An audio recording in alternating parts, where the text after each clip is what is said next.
दोस्तों, आज हम अपने इस वीडियो में समरूप वैद्युत क्षेत्र में एक कोई कण है, आवेशित कण, उसकी गति के बारे में अध्ययन करेंगे। तो उसके लिए हम क्या करते हैं दोस्तों कि ये दो प्लेट मान लेते हैं, पॉजिटिव और नेगेटिव। ठीक है ना। तो वैद्युत क्षेत्र की दिशा पॉजिटिव प्लेट से कहाँ होगी? नेगेटिव प्लेट की ओर होगी। इसलिए ई वेक्टर की दिशा हमने ऐसे पॉजिटिव प्लेट से नेगेटिव प्लेट की तरफ दर्शा रखी है। और हम ये मान लेते हैं दोस्तों कि कोई स्मॉल m द्रव्यमान का कोई कण है और उस पर आवेश है +q, और ये ऐसे x अक्ष के अनुदेश ऐसे वैद्युत क्षेत्र में क्या कर रहा है? प्रवेश कर रहा है। ठीक है ना। इसका वेग क्या है? इसका वेग v है। और t समय बाद हम ये मान लेते हैं ये x दूरी तय कर लेता है। t समय में कितनी दूरी तय कर लेता है? x, और ये यहाँ आ जाता है। ठीक है ना। तो इस समय पर इस पे एक बल लगेगा QE, वैद्युत स्थिर वैद्युत बल होगा। और इस वैद्युत बल, स्थिर वैद्युत बल का मान, यहाँ कोई एक द्रव्यमान के कारण भी बल लगेगा MA, वो इसको क्या करेगा? बैलेंस करेगा। ठीक है ना। तो यहाँ से हम सबसे पहले तो ये मान लेते हैं कि ये दोनों बल एक दूसरे के इक्वल होंगे या एक दूसरे को बैलेंस करेंगे ये। इसलिए MA = हम लिख सकते हैं QE। ठीक है ना। यहाँ से हम ये त्वरण कैलकुलेट कर लेंगे, इसकी वैल्यू आएगी QE/m। अब ये त्वरण ध्यान रखना दोस्तों, ये त्वरण होगा इसका बाई अक्ष के अनुदेश, इस तरीके से। ठीक है ना। इस तरीके से होगा नीचे की तरफ, बाई अक्ष के अनुदेश, जो इसके द्रव्यमान के कारण है। किसके कारण है? द्रव्यमान के कारण है।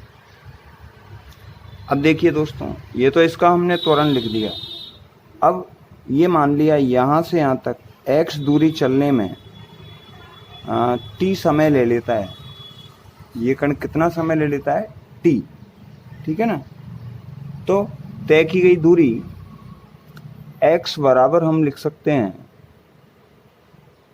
वेग इंटू समय से। तो v इंटू टी से ये दूरी हम कैलकुलेट कर लेंगे। तो x अक्ष के अनुदेश ये t समय में कितनी दूरी तय करेगा?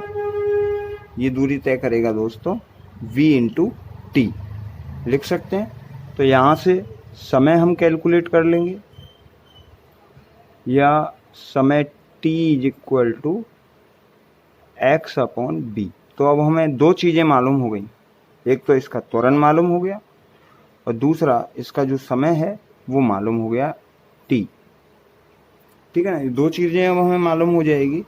तो हम इसकी अब कैलकुलेशन करने वाले हैं बाई अक्ष के अनुदेश, क्योंकि हमें इसकी गति निकालनी है बाई अक्ष के अनुदेश। इसका जो ये पथ होगा वो ऐसे परवलयाकार होगा या नहीं होगा, ये हमें प्रूफ करना है। इसके लिए हम दोस्तों दोनों प्लेटों के बीच दूरी क्या मान लेते हैं?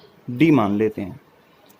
जैसे यहाँ से यहाँ तक x दूरी तय करता है, उतने ही समय में हम ये मान लेते हैं कि ये यहाँ से यहाँ तक, इसको d दोनों प्लेटों के बीच नहीं, ये इस तरीके से मान लेते हैं। इसको चाहे बाई भी मान सकते हो आप, इसको आप d की जगह बाई दूरी भी मान सकते हो। इसको हम बाई से ही लिख देते हैं। चलो ठीक है। तो ये दोस्तों बाई अक्ष के अनुदेश मान लिया बाई दूरी तय कर रहा है।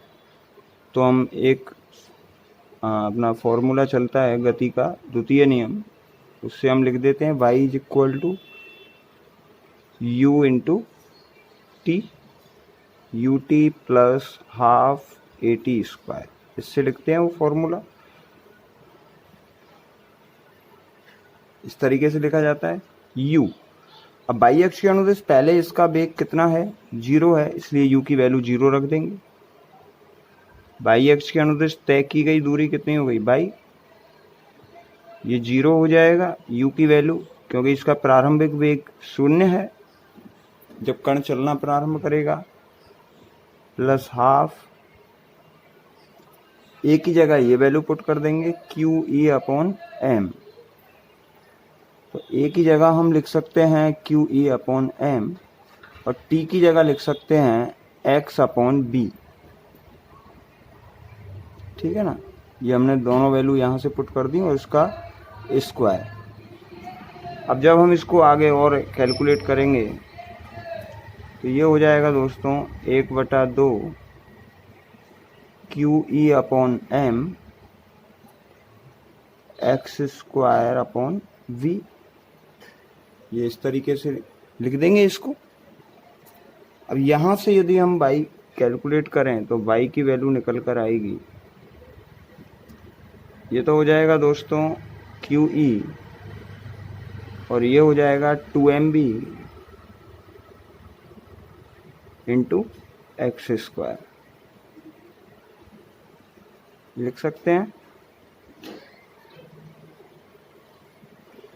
ये दोस्तों ये जो समीकरण है वो परवलय के समीकरण को प्रदर्शित करता है।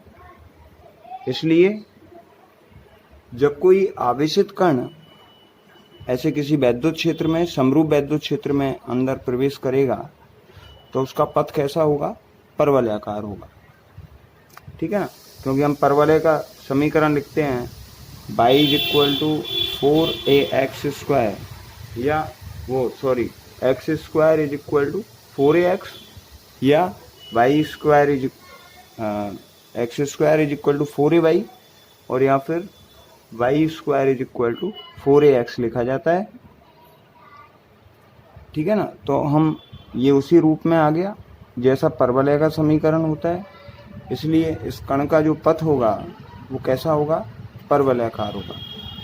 परवलय का समीकरण लिखा जाता है दोस्तों x² = 4ay या फिर y² = 4ax। ये हम लिख देते हैं तो ये इसी रूप का समीकरण हो गया। x², ये उधर पहुंच जाएगा तो 4ay बन जाएगा। इसलिए ये जो समीकरण है वो किसको प्रदर्शित कर रहा है कि इस कण का पथ कैसा होगा? परवलयाकार होगा। धन्यवाद।